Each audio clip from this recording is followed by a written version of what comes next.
O drone deslizou para baixo da água, suas luzes brilhantes cortando o azul do Poço de Jacó. Os primeiros 9 metros foram belíssimos, mas aquele não era um mergulho comum. Aquela máquina estava entrando em uma zona proibida, um lugar onde pelo menos 12 pessoas desapareceram para sempre. Os cientistas observavam em um monitor enquanto o drone descia pelas passagens estreitas e sinuosas que os mergulhadores chamam de armadilha. Eles estavam lá para mapear a caverna, mas a câmera do drone capturou algo completamente diferente. Uma descoberta horripilante que confirmou a reputação macabra do poço, o Poço dos Sussurros. Na paisagem ondulada e ensolarada da região de Hill Country, no Texas, existe uma pequena cidade chamada Wimberley. E bem nos arredores dessa cidade corre o riacho Cypress Creek. No leito calcário desse riacho há um buraco, um círculo escuro e perfeitamente redondo, com cerca de 3,5 metros de diâmetro nas águas rasas e tranquilas. Este é o Poço de Jacó. Em qualquer dia quente do Texas, este lugar ganha vida. Você verá famílias, estudantes e turistas enfileirados. Um após o outro, eles saltam das rochas calcárias ao redor, vibrando ao mergulharem na água incrivelmente cristalina e eternamente fresca. A água da nascente mantém uma temperatura perfeita de 20 graus Celsius durante todo o ano. É a imagem perfeita de felicidade, um verdadeiro oásis texano. Mas veja bem, toda essa cena é uma bela ilusão. O poço é uma armadilha. O que muitos desses saltadores felizes não percebem é que estão pulando na boca de um enorme mortal e incrivelmente complexo sistema de cavernas subaquáticas. O Poço de Jacó não é um poço como você imagina. É uma nascente cárstica, a abertura de uma caverna vertical que mergulha direto na escuridão das profundezas do aquífero Trinity. Para os nadadores, a diversão termina no fundo da primeira sala, uma câmara ensolarada com cerca de 9 metros de profundidade. Mas para os mergulhadores, isso é apenas o tapete de boas-vindas. O Poço de Jacó é uma lenda no mundo do mergulho em cavernas, mas por todos os motivos errados. É conhecido como o túmulo dos mergulhadores. O que ninguém te conta é que o poço foi projetado como uma armadilha natural perfeita. O sistema é um labirinto com pelo menos 4 câmaras conhecidas, cada uma mais profunda e perigosa que a anterior. Essas câmaras são conectadas por passagens estreitas e sinuosas com nomes que sois. Para ir da segunda câmara para a terceira, os mergulhadores precisam se espremer por uma passagem tão apertada que é chamada de canal de parto mais fundo. Os mergulhadores batizaram outras formações de caixão e aperto final. O poço é enganoso. Sua água cristalina, que parece tão segura, é sua arma mais perigosa. O fundo dessas câmaras profundas não é rocha sólida, é coberto por uma espessa camada pulverulenta de lodo calcário fino.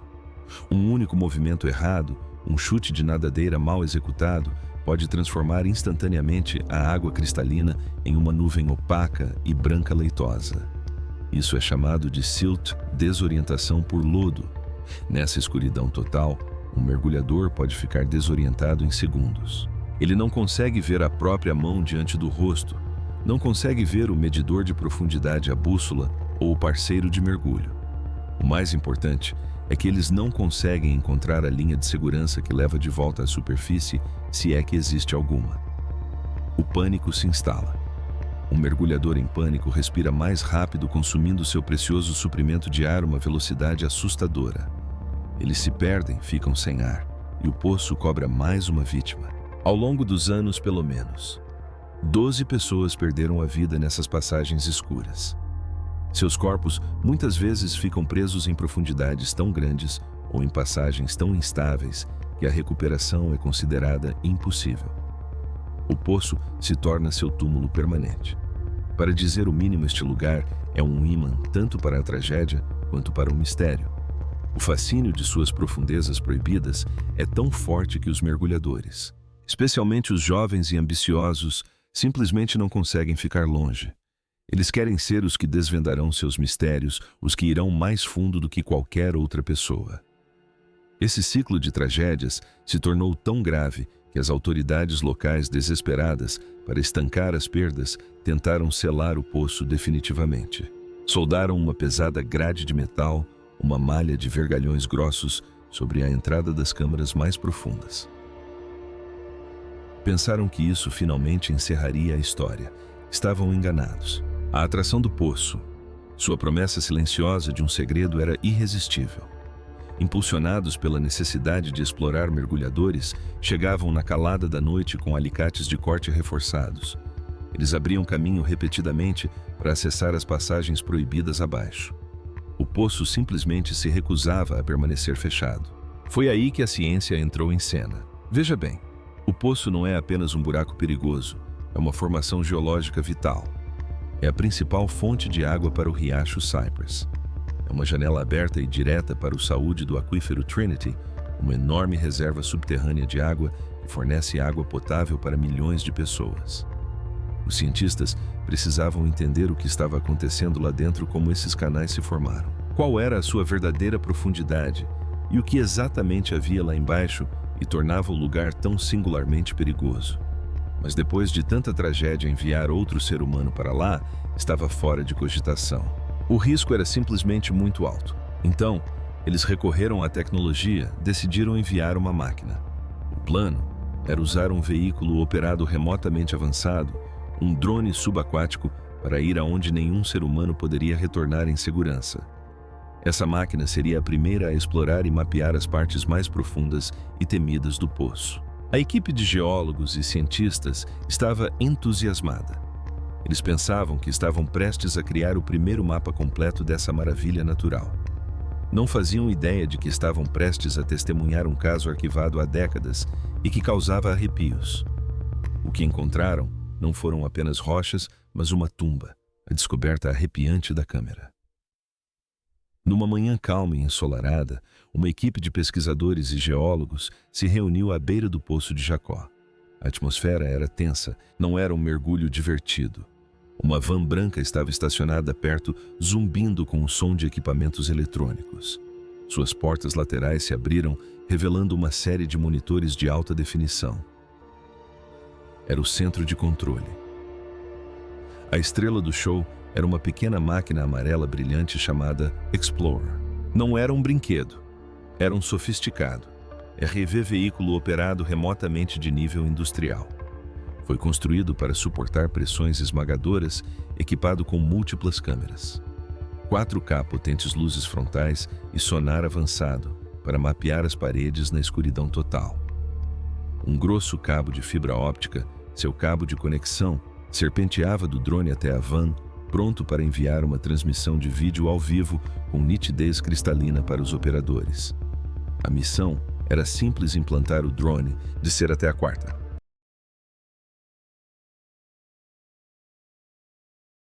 câmara e usar o sonar para construir o primeiro mapa 3D dessa caverna aparentemente impossível.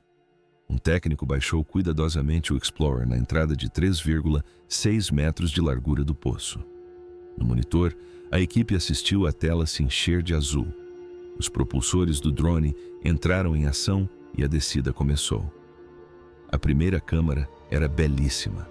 O drone desceu. 9 metros, e a luz do sol do Texas dançava nas paredes rochosas, iluminando toda a sala. Até então, tudo bem. O operador, com as mãos firmes nos controles, inclinou o drone para a frente e o empurrou por uma rampa. Esta era a entrada para a segunda câmara. A tela passou de um azul brilhante para um índigo escuro e profundo.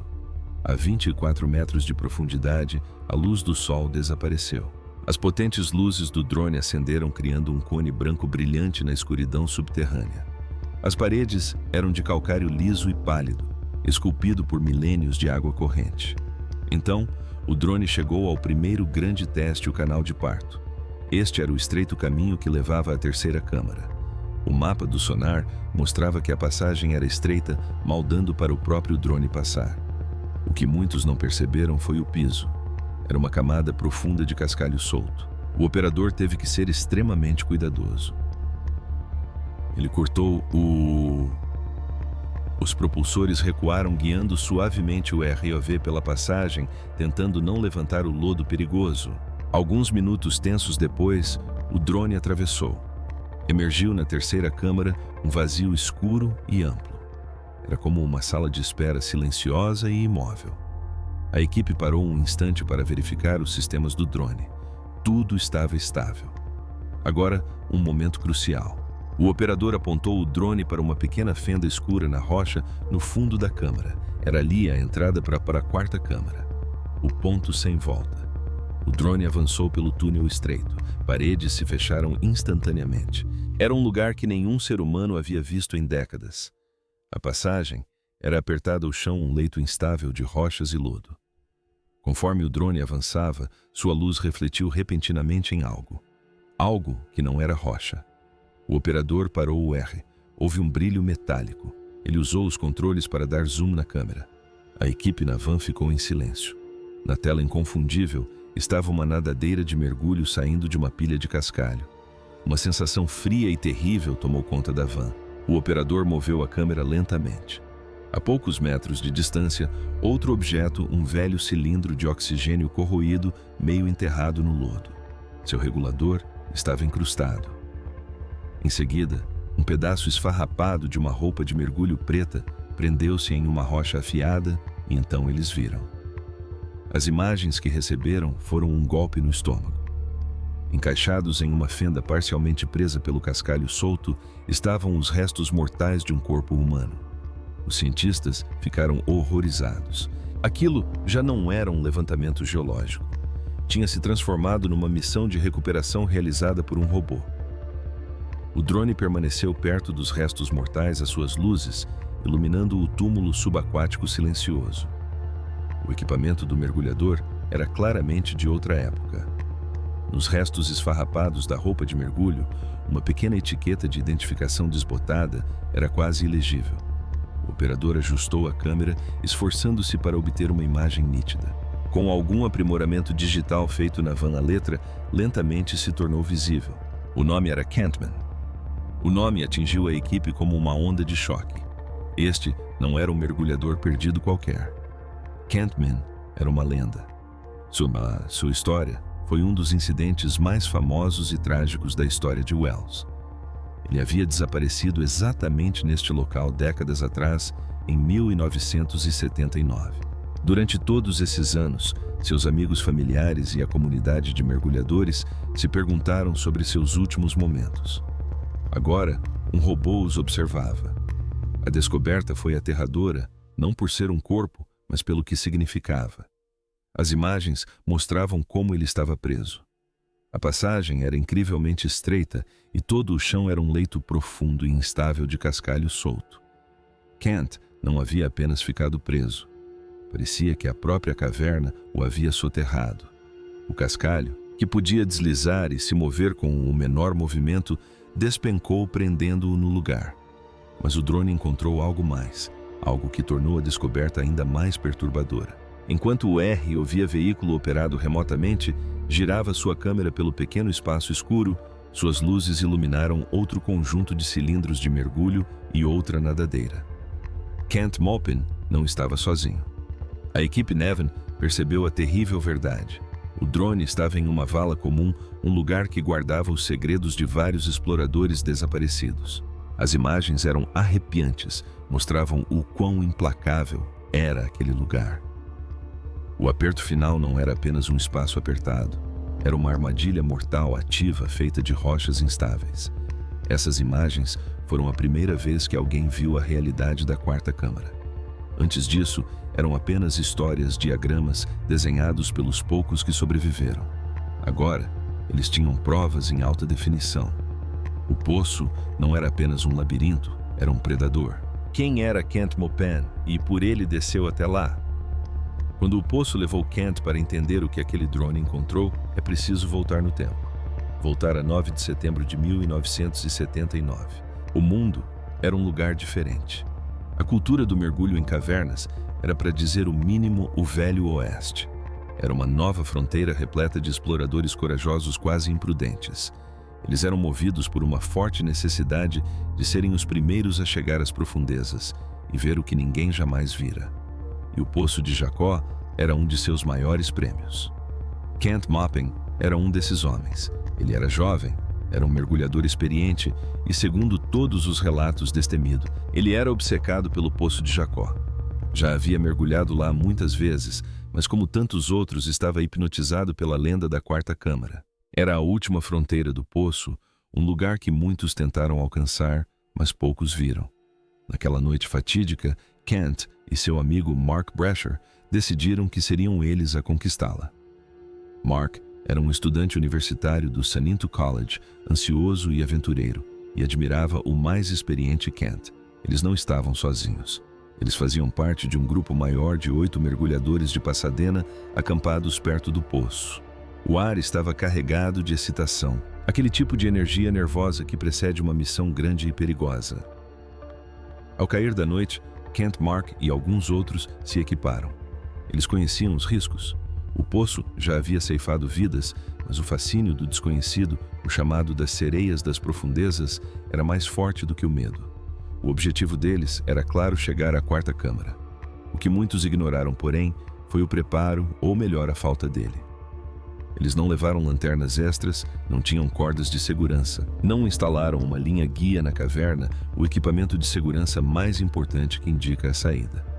O plano deles, ao que parece, era simplesmente entrar movidos pela pura confiança e pela certeza de que encontrariam o caminho de volta. Foi um erro fatal. Outro mergulhador do grupo, um homem chamado Joe, estava com eles na água. Ele observou Kent e Mark descerem. Seguiu-os pela primeira câmara até a segunda, viu-os passar pelo canal estreito e entrar na terceira câmara. Foi aí que o plano mudou. Joe observou confuso Kent e Mark nadarem até a pequena e escura abertura no fundo da sala, a entrada para a quarta câmara. Era ali. Joe os viu parar. Então, com crescente horror, viu Kent e Mark começarem a empurrar seus pesados cilindros de ar de aço à frente, espremendo seus corpos na passagem estreita e escura. Ninguém havia dito a Joe que eles planejavam ir tão longe. Kent desapareceu na escuridão. Mark logo atrás dele o seguiu. Joe, sentindo uma onda de puro pânico, permaneceu na entrada. Ele balançava sua lanterna de mergulho brilhante para a frente e para trás, freneticamente tentando chamar a atenção de Mark. Mas Mark nunca olhou para trás. Ele simplesmente continuou a empurrar para dentro do buraco. Joe sabia que aquilo era terrivelmente errado. Verificou seu próprio manômetro. Estava quase vazio. Estava em uma profundidade perigosa. Precisava fazer uma escolha. Bateu com força a faca de mergulho contra o próprio cilindro. O som de clangor afiado na água. Este é o sinal universal de perigo ou para chamar minha atenção. Não houve resposta. Apenas silêncio vindo do buraco. Perdendo a esperança com o ar perigosamente escasso, Joe manteve a lanterna acesa no túnel. Era um farol desesperado, uma oração para que Kent e Morka vissem e encontrassem a saída. Finalmente, sua própria sobrevivência o forçou a voltar. Enquanto Joe subia, algo estranho aconteceu. A água cristalina ao seu redor de repente ficou turva. A visibilidade caiu a zero. Era um lodo. No fundo da caverna, os 2 mergulhadores em pânico, ou por acidente, haviam perturbado o fundo. Ou, como as imagens do drone comprovariam mais tarde, o próprio leito de cascalho instável havia se deslocado agitado pelo movimento deles. Quando Joe emergiu do poço, respirava com dificuldade. Olhou em volta.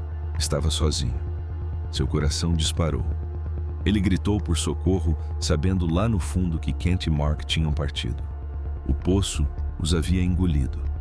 A noite tranquila foi quebrada pelo som de sirene. Um policial chegou e ligou para um homem chamado Don Dibble.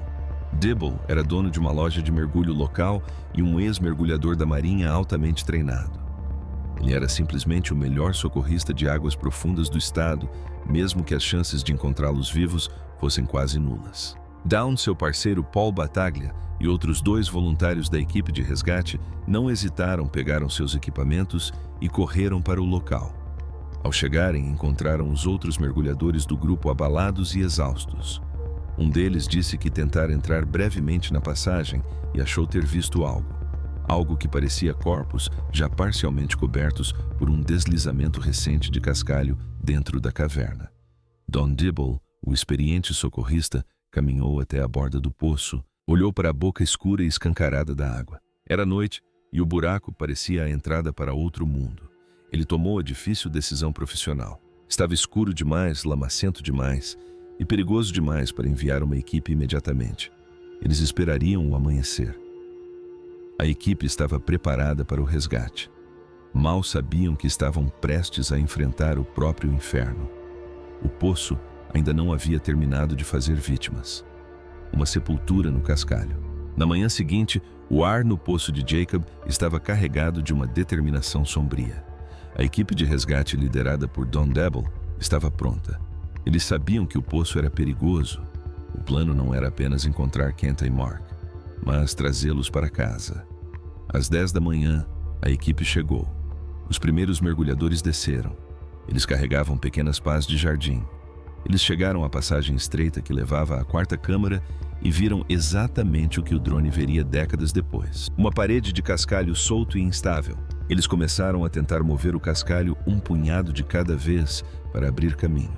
Mas aqui está a questão crucial. Mover o cascalho só piorou as coisas. A pilha ficou completamente instável. Para cada pedra que moviam mais, deslizavam de cima, preenchendo o espaço que acabavam de limpar. Era como tentar cavar um buraco na areia seca debaixo d'água no escuro. Don Dibble, ouvindo os relatos contraditórios e desesperados de seus mergulhadores, tomou a decisão que só um líder poderia tomar. "Eu vou entrar", disse ele. Ele era o especialista e não pediria à sua equipe que fizesse algo que ele mesmo não faria. Ele se equipou. Ele levou consigo um guarda florestal chamado Calvin Turner para sua segurança e apoio. Eles desceram para a água fria e cristalina. Deixaram cilindros de arestras a 7,5 metros e 22,5 metros de profundidade. Procedimento padrão para mergulhos profundos ou complexos.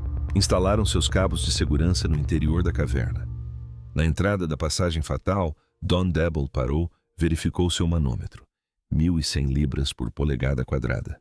Naquela profundidade, com o trabalho pesado que estava prestes a realizar, ele sabia o que isso significava. Ele tinha cerca de 10 minutos apenas. 10 minutos para encontrar os mergulhadores perdidos e sair. Deu o sinal de positivo para Calvin, que esperava na entrada. Com cuidado, Don enfiou a cabeça e os ombros na abertura estreita. Ele segurava sua corda de segurança em uma mão e sua lanterna subaquática brilhante na outra. Tudo o que conseguia ver era uma parede inclinada de cascalho. Empurrou para a frente tentando cavar para entrar, e num instante de tirar o fôlego, toda a pilha desabou. Uma cascata de pedras e lodo caiu soterrando-o. O deslizamento de cascalho prendeu Don na entrada, imobilizando seus braços e seu corpo. A água anticristalina tornou-se completamente turva. Ele estava preso em meio ao lodo encurralado e em uma escuridão total e aterrorizante. Não conseguia se mover. Não conseguia bater no cilindro de oxigênio para pedir ajuda a Calvin. Estava soterrado vivo. Debateu-se e sua respiração tornou-se rápida e superficial, o som ecoando em sua máscara. Seus 10 minutos de ar estavam se esgotando a um ritmo assustador. Sentia o peso esmagador do cascalho na água e o ar acabando. Começava a perder a consciência. Naquele momento, Don Debble tomou uma decisão calma e aterrorizante. Aceitou que aquele era o fim. Iria perecer ali, assim como os homens que viera procurar. Ele não queria entrar em pânico em seus momentos finais. Decidiu tentar acelerar o processo. Considerou apenas respirar a água. A água barrenta, mas em vez disso optou por bebê-la. Abriu a boca e tomou vários goles grandes. Sentiu-se pesado e preparado para falecer. Então algo inacreditável aconteceu. Seu corpo reagiu por conta própria. Um espasmo poderoso e involuntário. Um reflexo de sobrevivência de última hora sacudiu todo o seu corpo. O movimento o libertou o suficiente. Sua máscara havia se enchido de água, mas ao recuperar o fôlego, viu uma luz. Diante dele, como um anjo na escuridão, estava Calvin Turner. Ele tinha visto a nuvem de seda e entrara na água segurando um regulador sobressalente, uma mangueira extra para o povo. Dona agarrou, enfiou na boca e respirou fundo, recuperando a vida. Estava vivo, mas o pesadelo estava longe de terminar. Em seu pânico e ao beber água, Don engoliu uma enorme quantidade de ar enchendo o estômago. Conforme ele e Calvin subiam à superfície, a pressão da água diminuiu. O ar dentro de seu corpo começou a se expandir como um balão meteorológico em alta altitude.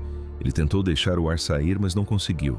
A pressão e a dor no estômago se tornaram insuportáveis. Ele sabia que estava em uma corrida contra o tempo.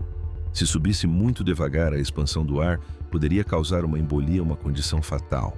Ele precisava voltar à superfície imediatamente. Quando finalmente conseguiu sair da água, seu estômago estava esticado, como se ele estivesse para dizer o mínimo, grávido de 9 meses. Ele arrancou o regulador da boca e gritou. A dor, disse ele mais tarde, era indescritível. Continuou por 12 horas agonizantes.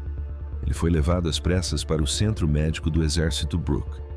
A princípio pensaram que ele estivesse com síndrome da descompressão. Colocaram-no numa câmara hiperbárica. Não funcionou. A dor ainda persistia. Finalmente, um novo médico solicitou radiografias. Descobriram a verdade horrível e inacreditável. A parede do estômago havia se rompido dentro do corpo. A lesão causou peritonite, uma infecção maciça e mortal. O cirurgião que o operou disse que era como cortar uma bola de basquete completamente inflada. Não era uma lesão com uma chance em 1 milhão. Foi um verdadeiro milagre ele ainda estar vivo. Enquanto Don Deblé lutava pela vida no hospital, os esforços de recuperação continuavam. Outro especialista, Don Broad, foi chamado. Ele mergulhou no poço e viu a luz que Kent Maupin havia deixado cair ainda brilhando na escuridão. Ele viu o corredor de cascalho. Ele sabia. Ele disse às famílias que a única maneira de retirá-los de lá era remover todo o cascalho de cima para baixo. As famílias contrataram uma empresa de mergulho comercial, a Schaefer Diving Company. Eles trouxeram uma câmara de recompressão e uma enorme mangueira de sucção industrial. Durante dias, eles trabalharam sugando toneladas de cascalho a 18 metros de profundidade e despejando-o no riacho. Mas a tarefa era impossível. A cada 30 centímetros que limpavam 30 centímetros de cascalho, eles deslizavam para dentro. O poço estava se enchendo sozinho. O dinheiro acabou. O trabalho era muito perigoso. Uma equipe final de outra empresa, Brown & Roth, foi enviada para dar uma última opinião. O veredicto foi o mesmo. O risco era muito alto. O poço era uma sepultura móvel e instável. 12 dias após o desaparecimento, as buscas por Kent Mall e Mark Bress foram oficialmente encerradas. A decisão mais sensata foi deixá-los onde estavam. O poço foi selado desta vez com uma tampa de concreto mais permanente e uma grade na tentativa de impedir que alguém tentasse novamente. O leito de cascalho fatal, como ficou conhecido, havia vencido. O poço foi lacrado, mas as lendas estavam apenas começando. Um portal na água. As imagens do drone da missão Explorer fizeram algo incrível. Eles resolveram o mistério físico do que aconteceu com Kentman. Mostraram ao mundo que a quarta câmara é uma armadilha de cascalho mortal e instável. Os cientistas ficaram apavorados com essa realidade física, mas as imagens não explicaram tudo. Muitas pessoas são fascinadas pelo Poço de Jacó, e não apenas por seus perigos físicos. Por séculos, este lugar tem sido um centro de mistério.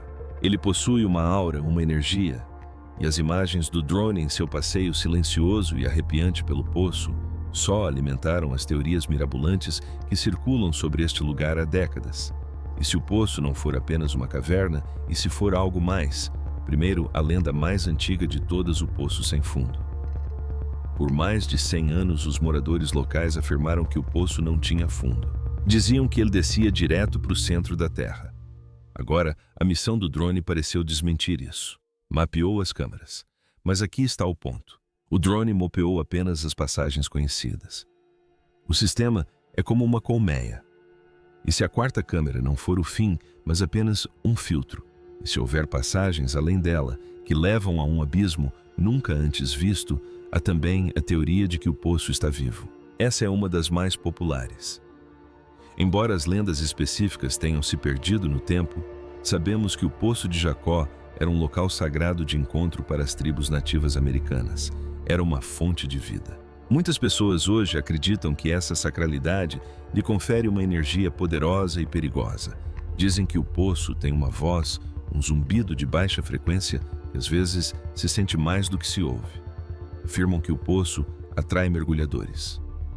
Pessoas que sobreviveram a situações de risco em suas profundezas descrevem uma estranha sensação hipnótica, um impulso para ir um pouco mais fundo e ver o que há além da próxima curva.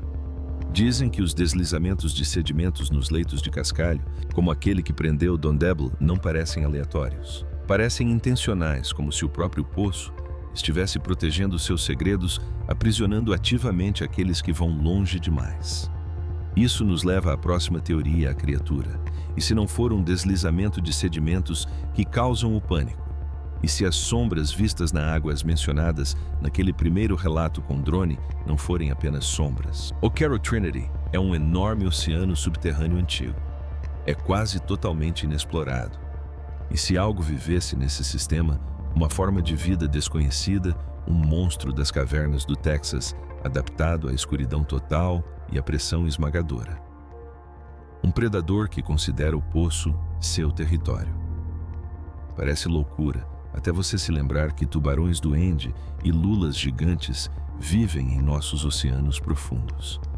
Será mesmo impossível que uma grande criatura desconhecida possa viver em um aquífero de águas profundas. Talvez seja isso que os mergulhadores desaparecidos realmente viram em seus momentos finais.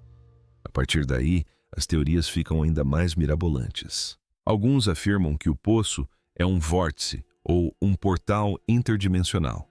Isso nos leva a um mundo inteiro de mistérios. Esses teóricos alegam que o poço é um ponto de alta energia, um lugar onde o vé entre o nosso mundo e outro é tênue. O Poço de Jacó é um lugar amaldiçoado, ou apenas uma maravilha natural que destruímos.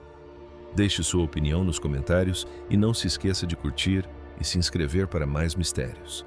M.